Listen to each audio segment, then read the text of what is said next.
Hello friends, good morning. I hope you will be fine. Friends, today आज हम लोग जैसे कि आपको पहले इसके वीडियो में हमने आपका सब्जेक्ट वर्ब एग्रीमेंट का पार्ट 1 आपको बताया, उसमें अपलोड किए थे, आपने उसको देखा ही होगा। और आज हम सब्जेक्ट वर्ब एग्रीमेंट का पार्ट 2 लेकर के आए हैं, ठीक है ना। तो इसमें आज हम लोग देखेंगे कि जैसे आपको जो कल हमने आपका रूल्स बताया था सब्जेक्ट वर्ब एग्रीमेंट का, कि अगर सब्जेक्ट सिंगुलर होता है तो वर्ब सिंगुलर लगता है और अगर सब्जेक्ट प्लूरल होता है तो वर्ब प्लूरल लगता है, ठीक है ना। तो इसका कुछ एक्सेप्शंस भी हैं, उसको हम लोग देख लेते हैं, ठीक है। एक्सेप्शंस देख लेने के बाद हम लोग इसके जनरल रूल्स पे आएंगे, जिसमें हम लोग ये देखेंगे कि जो मतलब देखिए, आपको एक बात यहाँ पे हम क्लियर करना चाहते हैं कि पूरा आपका सब्जेक्ट वर्ब एग्रीमेंट का सारे पार्ट्स अगर आप देख लेते हैं, ठीक है ना, तो आप यकीन मानिए कि आपकी इंग्लिश का अप्रॉक्स आपका 60% आपका जो है ना वो क्लियर हो जाएगा, ठीक है ना। पूरा आपको देखिएगा, आपको हम पढ़ाएंगे तो आपको समझ में आते चलेगा, ठीक है ना। देखिए, एक थोड़ा सा आपको पिछले क्लास का एक रिवीजन थोड़ा सा आपको देते हैं। उसमें हमने आपको बताया था कि अगर आपका जो सब्जेक्ट है वो आपका सिंगुलर होता है तो इसके साथ जो वर्ब लगता है वो वर्ब भी आपका सिंगुलर होता है। अब ये वर्ब सिंगुलर कौन सा होता है और ये वर्ब प्लूरल कैसा होता है, इसको आपको हम पिछले वीडियो में डिस्कस किए हैं, ठीक है ना। अगर आपने उस वीडियो को नहीं देखा है तो आप उसको पहले देख लीजिए, ठीक है ना। उसके बाद इसको देखिए, चूँकि उसमें हमने बेसिक बताया है तो वो थोड़ा आपको हेल्पफुल होगा, ठीक है ना, और इस वीडियो को थोड़ा समझने में और ज़्यादा मदद मिलेगा। तो दूसरा आपका है कि अगर आपका सब्जेक्ट आपका प्लूरल होता है तो इसके साथ जो वर्ब आता है वह वर्ब आपका प्लूरल आता है, ठीक है ना। सब्जेक्ट वर्ब एग्रीमेंट का यही आपका रूल्स है, इतना ही में आपका सब्जेक्ट वर्ब एग्रीमेंट चलता है, क्लियर है ना। अब इसी में हम लोग को अलग अलग सब्जेक्ट को ध्यान में रखना होता है, क्योंकि वर्ब तो बहुत ज़्यादा है नहीं, क्योंकि वर्ब तो आपको क्लियर है कि या तो V1 V5 और कुछ ऑक्सिलरी वर्ब्स के साथ ध्यान रखना है। हाँ, जो प्रॉब्लम क्रिएट करता है वो यही सब्जेक्ट क्रिएट करता है कि यही सब्जेक्ट नहीं पता चलता है कि कब ये सिंगुलर हो रहा है, कब ये प्लूरल हो रहा है, ठीक है ना। हालांकि इसके बारे में हमने थोड़ा सा जानकारी दिया है कि अगर किसी भी सेंटेंस का जो सब्जेक्ट है, जो डूअर है या स्टेट की अवस्था में होता है, अगर वह वन पर्सन और थिंग को इंडिकेट कर रहा है तो उसको हम बोलते हैं कि वो सिंगुलर है, और अगर वो एक से अधिक की बात कर रहा है तो उसको हम बोलते हैं कि वो प्लूरल है, ठीक है ना। लेकिन फिर भी बहुत ऐसे जगह आपको कन्फ्यूजन होगा जहाँ समझ में नहीं आएगा कि ये सिंगुलर है या प्लूरल है, ठीक है ना। तो उसको हम सब बताते चलेंगे, क्लियर। तो इसका आज हम लोग एक्सेप्शंस लेते हैं, तो आप हेडिंग बनाइएगा आज exceptions to the rules of subject verb agreement. Okay, आप हेडिंग में क्या देंगे, exceptions to the rules of subject verb agreement, ठीक है ना, सब्जेक्ट वर्ब एग्रीमेंट, ठीक है। सब्जेक्ट वर्ब एग्रीमेंट का ये हम लोग आपका एक्सेप्शन आज देखेंगे। अब देखिए, एक्सेप्शंस की जैसे ही बात आती है तो आपको ये बात समझ में आ रहा होगा कि एक्सेप्शंस कहने का मतलब होता है कि जो रूल्स है उसको वो फॉलो नहीं करता है, ठीक है ना। तो हम लोग का रूल्स तो है कि अगर सब्जेक्ट सिंगुलर तो वर्ब सिंगुलर, सब्जेक्ट प्लूरल तो वर्ब भी प्लूरल, लेकिन यहाँ पे कुछ एक्सेप्शंस हैं, ठीक है। चलिए उस एक्सेप्शंस को हम लोग देख लेते हैं। क्या है, पहला एक्सेप्शंस में आपका चलते हैं, ठीक है ना। पहला आई के साथ ध्यान रखना है। अगर आई के बारे में आपसे कोई पूछे कि आई के बारे में आप क्या जानते हैं, इसके बारे में आप क्या बता सकते हैं, ठीक है, तो आप बताएंगे कि आई एक फर्स्ट पर्सन का, ठीक है ना, आई क्या है, फर्स्ट पर्सन का, ठीक है, फर्स्ट पर्सन का सिंगुलर प्रोनाउन है, क्लियर है, फर्स्ट पर्सन का सिंगुलर प्रोनाउन है, ठीक है। अब जैसे ही यहाँ पे आ गया, यहाँ पे अब थोड़ा सा आपको हो सकता है, अगर बहुत बेसिक कमज़ोर होगा तो आपको यहाँ पे ये जो आपका फर्स्ट पर्सन नहीं समझ में आया होगा, ठीक है ना। प्रोनाउन तो पता ही होगा कि जो नाउन के बदले में आता है, जैसे आई, अगर हम अभी बोल रहे हैं तो मैं अपने बदले हम अगर कुछ लाना चाहेंगे तो हम क्या लाएंगे, आई लाएंगे, ठीक है ना। तो ये सिंगुलर है, ये क्या है आपका सिंगुलर है। और चूंकि ये फर्स्ट पर्सन का है, ठीक है ना, पर्सन 3 प्रकार का होता है, फर्स्ट पर्सन, सेकंड पर्सन और थर्ड पर्सन। चलिए यहाँ पे शॉर्ट में हम आपको बता दे रहे हैं। आपको अगर फर्स्ट पर्सन कभी आपको बोला जाता है कि फर्स्ट पर्सन से आप क्या समझते हैं, ठीक है, तो फर्स्ट पर्सन मतलब स्पीकर, जो बोल रहा है उसको हम बोलेंगे फर्स्ट पर्सन, यानी speaker is called first person. Second person दूसरा आपको कभी कभी सुनने को मिलेगा, ठीक है ना, तो सेकंड पर्सन आपका क्या होता है, लिसनर, यानी जैसे अगर आप सुन रहे हैं तो आप यहाँ पे क्या कहला जाएंगे, सेकंड पर्सन। तो सेकंड पर्सन कौन हो जाएगा, listener is called second person. और तीसरा जो आपका है वो है आपका थर्ड पर्सन, ठीक है ना, तीसरा जो है वो क्या है आपका थर्ड पर्सन। तो थर्ड पर्सन क्या है, स्पोकन ऑफ, यानी जिसके बारे में बात किया जाए, ठीक है। अगर हमने मान लेते हैं कि एक व्यक्ति है वो आपका श्याम के बारे में, राम के बारे में, मोहन के बारे में, राधा के बारे में कुछ बोला, तो वो जो आपका राधा, मोहन, श्याम ये सब जो हुआ वो हमारे थर्ड पर्सन में चला जाएगा, ठीक है। चलिए आइए, आई जो है ये फर्स्ट पर्सन का सिंगुलर प्रोनाउन है। देखिए ये सिंगुलर है, सिंगुलर होने का मतलब हो गया कि अगर ये सेंटेंस का सब्जेक्ट बने तो ये सेंटेंस का सब्जेक्ट कहलाएगा कैसा, आपका सिंगुलर कहलाएगा। क्लियर है ना, अर्थात आई जो है वह सब्जेक्ट अगर बनता है तो सब्जेक्ट के रूप में ये क्या होगा, सिंगुलर होगा। और जब ये सब्जेक्ट सिंगुलर हो रहा है तो इसके साथ वर्ब भी क्या आना चाहिए, सिंगुलर ही आना चाहिए था। लेकिन चलिए ऊपर आप मिटाते हैं, ठीक है ना। आपको हम पहले भी बताए थे इसके पिछले वीडियो में कि लिखने का अभी कोई प्रयास नहीं करना है। आप एक बार सारे वीडियो को आप स्थिर से बैठ करके देखते चलिए, ठीक है ना, और सेकेंड टाइम आपको इसको लिखते चलिए। उससे क्या होगा कि एक चीज़, सारा चीज़ आपको समझा हुआ रहेगा। अभी क्या आप लिखने के चक्कर में आप समझ नहीं पाएंगे, ठीक है ना। चलिए ध्यान दीजिएगा। अब यहाँ पे बता रहे थे कि आई जो है वह सब्जेक्ट आपका है और ये कैसा है, सिंगुलर है। अब इसके साथ कहानी क्या है कि आई के साथ एक तो आपका अगर वर्ब के रूप में देखें तो एम आता है, ठीक है ना। पहला आपका ये यहाँ पे सब्जेक्ट वर्ब एग्रीमेंट फॉलो किया, ये आई सिंगुलर, ठीक है ना, ये यहाँ पे आई जो है ये भी सिंगुलर, ठीक है। और यहाँ पे आपका अगर एम को देखें तो एम भी सिंगुलर माना जाता है। तो यहाँ पे सब्जेक्ट वर्ब एग्रीमेंट को इसने फॉलो किया, ठीक है ना, ये बिल्कुल आपका सब्जेक्ट वर्ब एग्रीमेंट को फॉलो कर रहा है। दूसरा आपको अगर हम देखते हैं तो आई के साथ जो आता है वह वाज आता है, ठीक है ना, आई के साथ क्या आता है, वाज आता है। तो ये भी यहाँ पे आपका, जैसा कि ये सिंगुलर है और ये वाज भी आपको बताए थे कि ये भी आपका क्या है, सिंगुलर है। तो यहाँ पे भी इसने सब्जेक्ट वर्ब एग्रीमेंट को फॉलो किया। अब इस दोनों के अलावा, ठीक है ना, मतलब आई के साथ बी वर्ब का, बी वर्ब में बताया था ना, ई जा रहा है, वाज भी आता है, तो आई के साथ बी वर्ब के एम और वाज को छोड़ करके इसके साथ जितने भी वर्ब्स आते हैं वो सब के सब प्लूरल होते हैं, ठीक है ना। अब देखिए यहाँ तक तो सब्जेक्ट वर्ब एग्रीमेंट फॉलो किया इसने, लेकिन अब इसके बाद ये सब्जेक्ट वर्ब एग्रीमेंट का जो रूल्स है उसको ये फॉलो नहीं करता है, क्योंकि आई के साथ अब यहाँ पे अगर हम हैज लगाते हैं तो ये गलत है, ठीक है ना। आई के साथ इज लगाते हैं तो आर लगाते हैं, आर तो हमेशा समझिए बी वर्ब के साथ, हम बी वर्ब के रूप में अगर आएगा तो एम आएगा। वर लगाते हैं तो ये सारे के सारे आपका गलत है, ठीक है। और दूसरा आई के साथ अब यहाँ पे ध्यान दीजिए कि डज लगाते हैं तो ये भी क्या है, गलत है। तो ये सब, अब ये सिंगुलर है, ये सिंगुलर है तो होना तो चाहिए था सब्जेक्ट वर्ब एग्रीमेंट के अनुसार यही, ये सिंगुलर, ये भी सिंगुलर तो होना तो चाहिए था ये भी, लेकिन ये आपका सब्जेक्ट वर्ब एग्रीमेंट यहाँ पे आपका इसका फेल हो जाता है, ठीक है ना। और इसीलिए हमने बोला कि ये कुछ इसका एक्सेप्शंस है।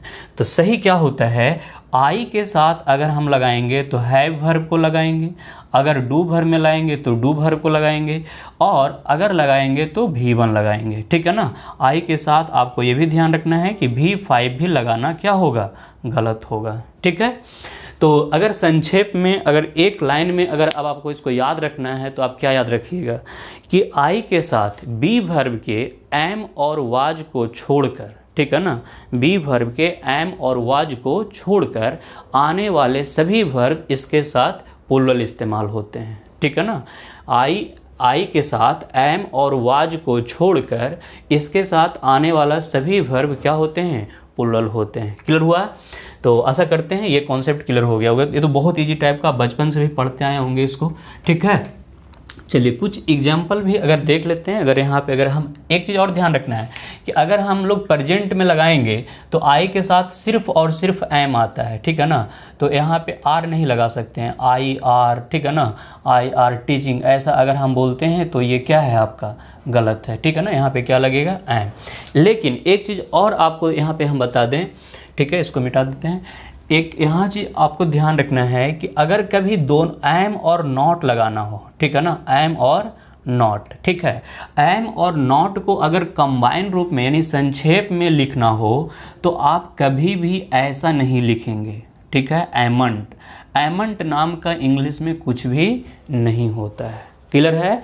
यहाँ पे अब क्या होता है कि एम और नॉट मिल करके इसका जब इस्तेमाल होता है तो आरंट में ही चलता है, ठीक है ना। किसमें चलता है, आरंट में। एमंट नाम का कोई चीज़ नहीं होता है। लेकिन अलग अलग लिखेंगे तो ऐसा नहीं। जैसे एक एग्जांपल से यहाँ देखिए, अगर हम बोले यहाँ पे कि I am not watching television, ठीक है ना, I am not watching television.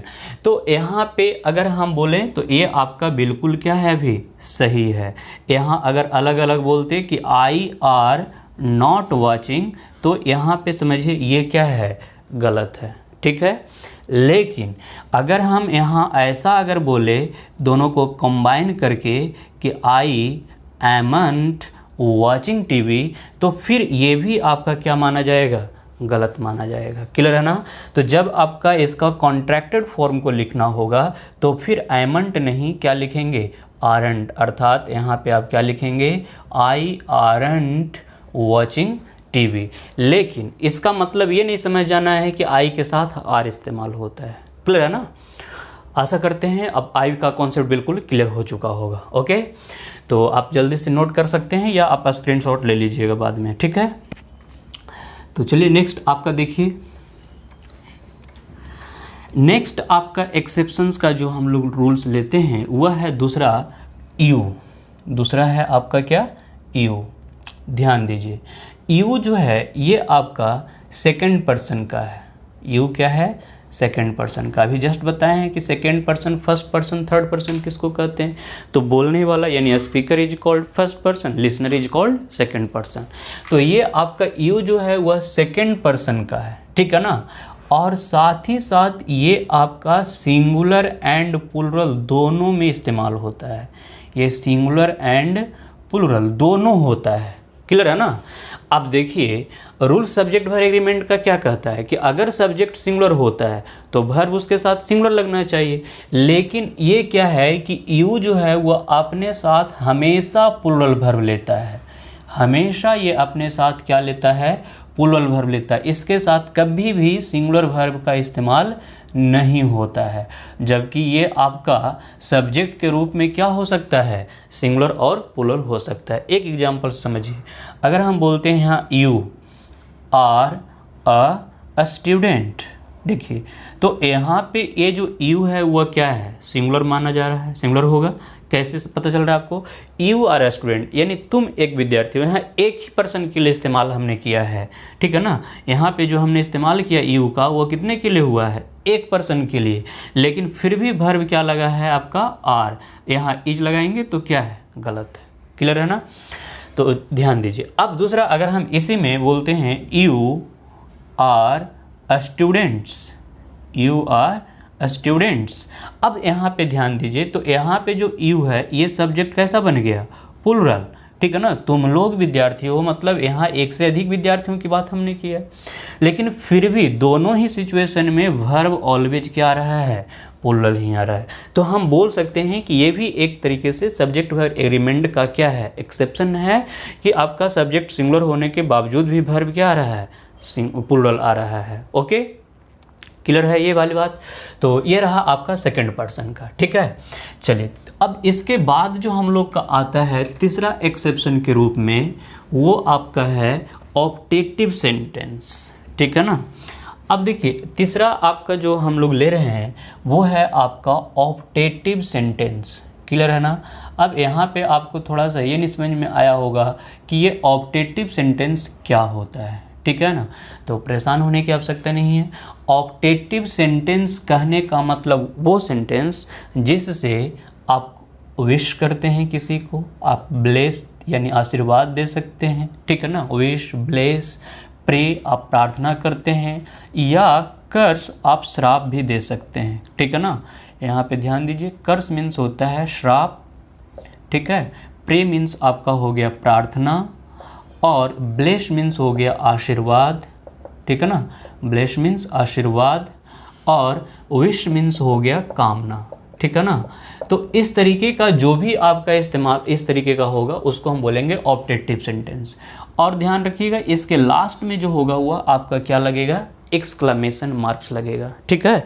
ये बहुत बड़ी आपका मतलब ध्यान रखना है, इसको पहचानने का एक रूल्स है, ठीक है, कि ऑप्टेटिव सेंटेंस के लास्ट में आपका क्या लगाया जाता है, एक्सक्लेमेशन मार्क्स लगाया जाता है। अगर फुल स्टॉप लगा देते हैं तो वो आपका ऑप्टेटिव नहीं रहेगा, वो आपका क्या बन जाएगा, असर्टिव में चला जाएगा। तो दोनों में हो सकता है, फिर आपको कन्फ्यूजन होगा, जैसे यहाँ पे भी हम आपको बताएंगे।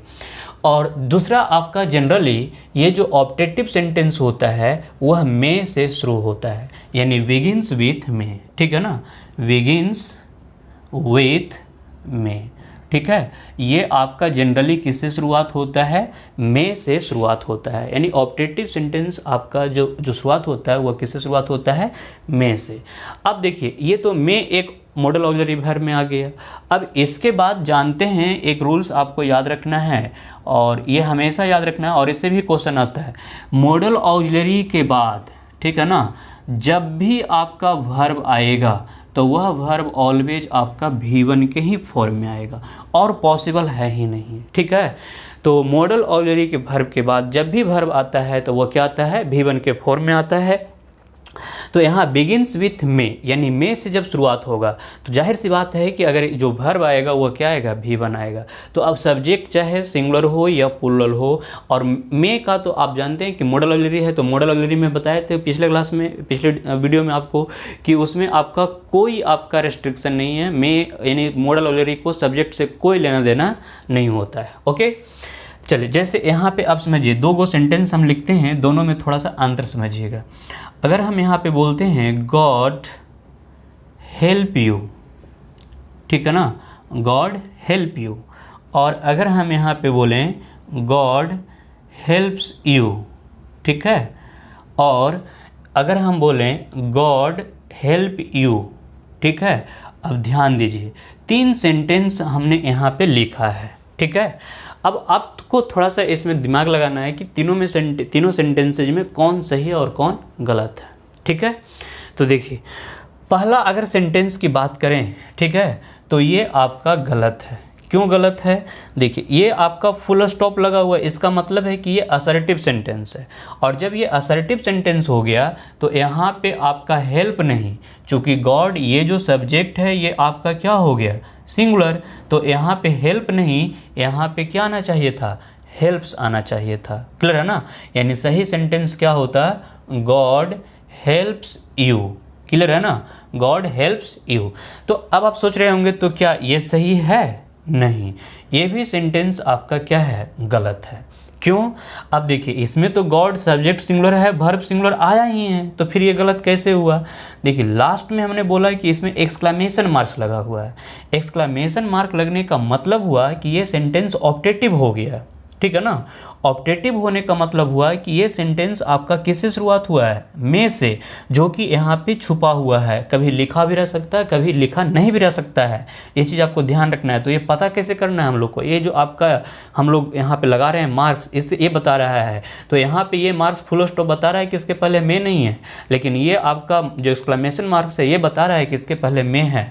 और अगर हम यहाँ पे में लगाते हैं तो देखिए में के साथ आपको बोले हैं कि V1 आता है, तो इसलिए ये क्या हो गया, आपका गलत हो गया, ठीक है। लेकिन ये वाले सेंटेंस को देखिए, गॉड हेल्प यू, यहाँ पे एक्सक्लेमेशन मार्क लगा हुआ है, तो इसके पहले, इस गॉड के पहले यहाँ पे क्या लगा हुआ है, में, जो कि छुपा हुआ है, ठीक है ना। तो ये सेंटेंस हमारा क्या है, करेक्ट है। क्लियर हो गया। आशा करते हैं समझ में आ चुका होगा। तो ये आपका देखिए, अब हाँ, अब दूसरी बात ये है कि आपको ये यहाँ पे देखिए एक गॉड है लेकिन वर्ब क्या आ रहा है, प्लूरल आ रहा है ना। आपका ये सब्जेक्ट क्या है, सिंगुलर है, लेकिन वर्ब क्या आ रहा है, प्लूरल। तो ये एक आपका एक्सेप्शन है किसका, सब्जेक्ट वर्ब एग्रीमेंट का। क्लियर है ना। जैसे और एक दो एग्जांपल ले लेते हैं हम लोग, ठीक है। जैसे यहाँ पर और देखिए, अगर हम यहाँ पे बोलते हैं, आप ऐसा सुनते होंगे बोलते हुए लोगों को, मे यू लिव लॉन्ग, ठीक है ना। चलिए यहाँ तो यू के साथ जब भी आएगा तो वही आएगा, तो और दूसरा लेते हैं मे गॉड सेव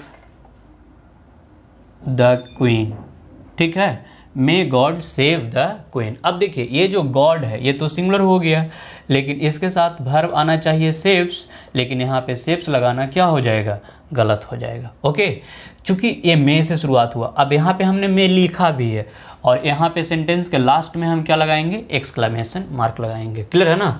तो यहाँ पे हमने मे लिखा भी है, और हो सकता है इसको अगर नहीं भी लिखें तो भी आपको समझना है कि अगर वहाँ पे देखिए एक्सक्लेमेशन मार्क लगा हुआ है, इसको मिटा दें। अगर यहाँ पे एक्सक्लेमेशन मार्क लगा हुआ है तो अगर यहाँ पे सेव्स लिखते हैं तो ये क्या है, गलत है। क्लियर है। तो दो बात क्लियर हो गया। ऑप्टेटिव सेंटेंस जिसके लास्ट में एक्सक्लेमेशन मार्क होता है, जो विश, ब्लेस, प्रे और कर्स की बात करता है, ठीक है ना। जैसे may God save the queen, यानी भगवान आपका रानी की रक्षा करे, तो यहाँ पे आप प्रार्थना कर रहे हैं। क्लियर है ना, विश कर रहे हैं। तो इस तरीके प्रार्थना का ही केस होगा ये। चलिए इसके बाद हम लोग नेक्स्ट आपका लेते हैं चौथे नंबर, एंड ये नेक्स्ट एंड लास्ट आपका एक्सेप्शंस होगा, और बहुत ही इम्पॉर्टेंट। इस पॉइंट से तो एग्जामिनेशन में बहुतों बार क्वेश्चन पूछा गया है, ठीक है ना। चौथा आपका है कंडीशनल्स का, ठीक है ना, जो इफ़ क्लॉज के साथ होता है, ठीक है। फोर्थ नंबर जो हम लोग ले रहे हैं वह अनरियल आपका सिचुएशन का ले रहे हैं, ठीक है ना। देखिए अगर हम लोग बात करते हैं प्रेजेंट अनरियल सिचुएशन, ठीक है, present unreal situation, present unreal situation में आपका क्या होता है, प्रेजेंट अनरियल सिचुएशन में आपका क्या होता है कि आपको एक इसमें देखते होंगे कि इस तरीके का स्ट्रक्चर आपको मिलता होगा, इफ़ प्लस सब्जेक्ट, ठीक है ना, प्लस यहाँ पे हम लोग V2 या यहाँ पे वर लेते हैं, और इधर आपका सब्जेक्ट प्लस आपका वुड और प्लस आपका V1 लेते हैं, ठीक है ना। ये वाली स्ट्रक्चर है। तो इसमें आपका क्या है कि ध्यान दीजिएगा, ये जो सब्जेक्ट है, ये सब्जेक्ट आपका सिंगुलर हो या ये सब्जेक्ट प्लूरल हो, इससे आपको कोई लेना देना नहीं। देखिए V2 के साथ तो कोई प्रॉब्लम ऑलरेडी नहीं है, लेकिन अगर सब्जेक्ट ये सिंगुलर रहता है तो यहाँ पे तो वर नहीं, आपका वाज आना चाहिए, इज आर एम आना चाहिए। लेकिन इस वर के जगह पे कुछ भी लगाना, एम, वाज, आर, इवन कुछ भी आपका लगाना, ये सारे के सारे क्या होगा, गलत होगा। एक एग्जाम्पल जैसे देखिएगा, आप बचपन से पढ़ते होंगे, if I was a bird, ठीक है ना, आई वुड फ्लाई। क्लियर है ना। ऐसा बिल्कुल सेंटेंस हर एक लोग आपका पढ़ा होगा, ठीक है ना। देखिए अब इस सेंटेंस में क्या है, आई जो सब्जेक्ट सिंगुलर है और इसके साथ वाज आता है और यहाँ पे आया भी है, लेकिन ये जो सेंटेंस है ये आपका क्या है, अनरियल है। कहता है कि यदि मैं पक्षी होता तो मैं उड़ता, ठीक है ना, ऐसा होता तो वैसा होता। इस सेंटेंस का हिंदी कैसे निकालते हैं, यदि ऐसा होता तो वैसा होता, यदि ऐसा होता तो वैसा होता, यदि ऐसा होता तो वैसा होता। तो ये एक आपका क्या हो गया, अनरियल हो गया। और इस स्ट्रक्चर में कभी भी वाज का इस्तेमाल नहीं, ऑलवेज क्या लगेगा, वर लगेगा, ठीक है ना। ऑलवेज क्या लगेगा, वर लगेगा। चलिए एक और आपको बताते हैं, जैसे बोलते हैं आई विश, यानी काश, ठीक है ना, I was a millionaire, I was a millionaire. तो काश मैं करोड़पति होता, ऐसा आप बोल रहे हैं। यहाँ पे वाज बोलना क्या है, गलत, क्या लगेगा? वर लगेगा। ठीक है, तो ये कंडीशनल है, इसमें आपको हमेशा ध्यान रखना है सब्जेक्ट चाहे कुछ भी हो, ऑलवेज वर्ब क्या लगाते हैं? वर लगाते हैं। किसमें? अनरियल सिचुएशन में। ठीक है, चलिए एक एग्जाम्पल और आपको बता रहे हैं, जैसे देखिएगा बोलते हैं she talks to me as if she was a queen. She was a queen, मतलब वह मुझसे ऐसा बात करती है मानो कि वह एक रानी है। तो ये एक हम कल्पना कर रहे हैं, क्लियर है ना? ये एक क्या है? कल्पना है। तो यहाँ पे शी के साथ यहाँ वाज नहीं, क्या लगेगा? वर।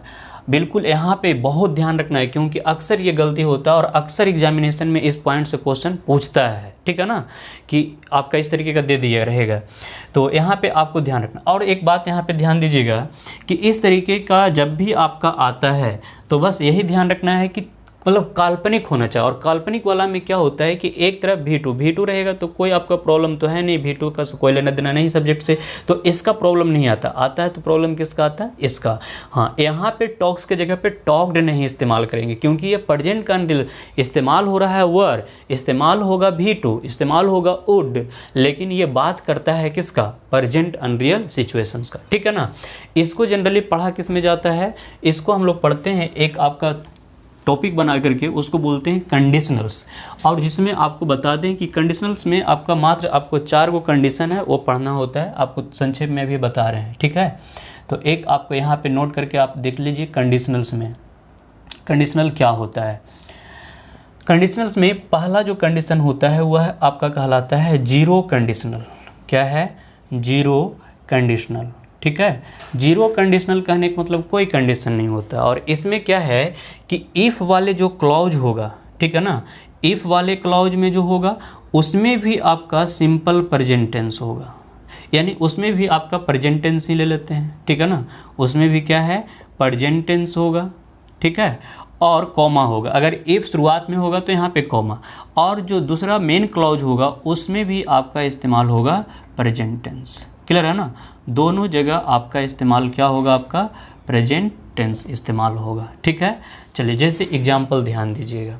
अगर कहता है if you heat water to 100 degree centigrade it boils. तो आप इस दोनों सेंटेंस, दोनों क्लॉज में देखिए, यहाँ भी हमने इस्तेमाल किया है क्या? आपका सिंपल प्रेजेंट टेंस, यहाँ भी इस्तेमाल किया क्या? आपका सिंपल प्रेजेंट टेंस। तो ये ऐसे जो भी आपका दोनों में, यानी दोनों जगह प्रेजेंट अगर आ रहा है तो ऐसे कंडीशनल को हम लोग बोलते हैं जीरो कंडीशनल। और ये बताता है कोई यूनिवर्सल ट्रूथ, यूनिवर्सल फैक्ट के बारे में। ठीक है, चलिए एक और देखिए, जैसे अगर बोलते हैं if you press this button, ठीक है ना, if you press this button the engine stops. ठीक है ना, यानी यदि तुम इस बटन को दबाते हो तो इंजन क्या हो जाएगा? रुक जाएगा। ठीक है ना, इंजन जो है वो आपका क्या करेगा? रुक जाएगा। तो ये आपका जो है वो जीरो कंडीशनल में दोनों जगह इफ़ वाला क्लॉज में भी प्रेजेंट टेंस और बाकी में भी प्रेजेंट टेंस। ठीक है, चलिए दूसरा आपका जो कंडीशनल है वह आपका कहलाता है फर्स्ट कंडीशनल। ठीक है, दूसरा जो हम लोग लेंगे वह आपका क्या है? First conditional. अब इस फर्स्ट कंडीशनल में आपका क्या है? जो इफ़ वाले क्लॉज है उसमें तो प्रेजेंट रहेगा, लेकिन इधर वाले जो क्लॉज होगा उसमें आपका फ्यूचर टेंस यानी शैल और विल आ जाएगा। ठीक है ना, इसमें आपका जनरली ले लेते हैं फ्यूचर टेंस आ जाएगा। ठीक है ना, फ्यूचर टेंस, और इसमें जो आएगा वो क्या है? आपका शैल और विल प्लस आपका भी बना जाएगा। ठीक है, ये आपका जो कंडीशनल होगा वो फर्स्ट कंडीशनल कहलाएगा। जैसे if she rings this evening I will let you know. ठीक है, I will let you know.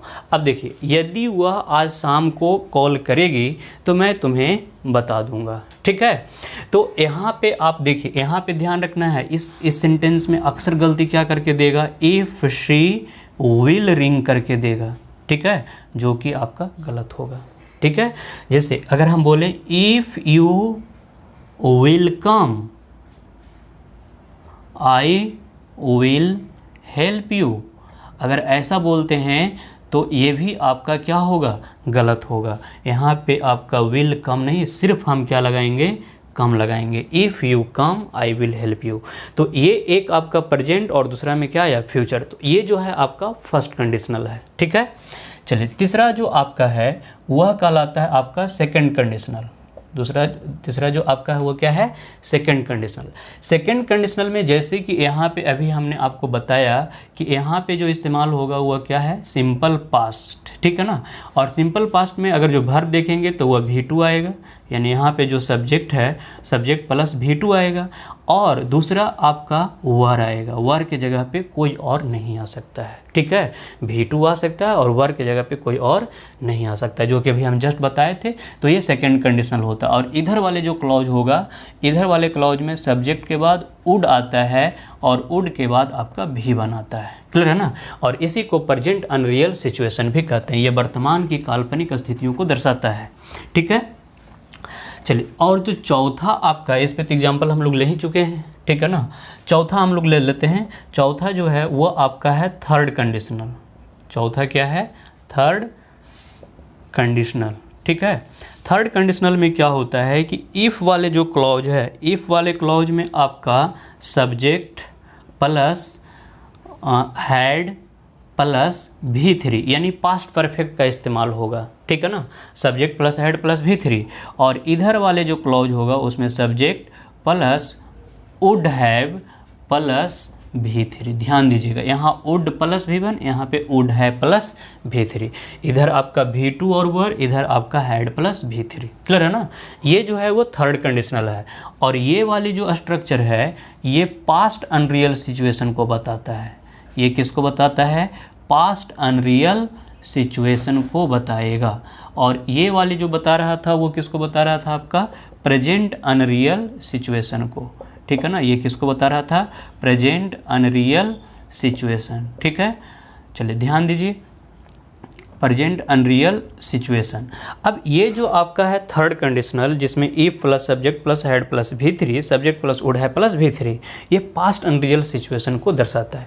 Hindi meaning कैसा निकालेंगे इसको, तो इसको बोलेंगे यदि ऐसा हुआ होता, यदि ऐसा हुआ होता तो वैसा हुआ होता।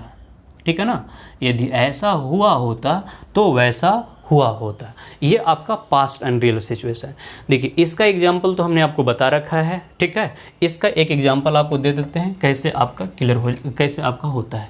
देखिए जैसे यहाँ पे बोलते हैं if you had told me earlier I would have helped you.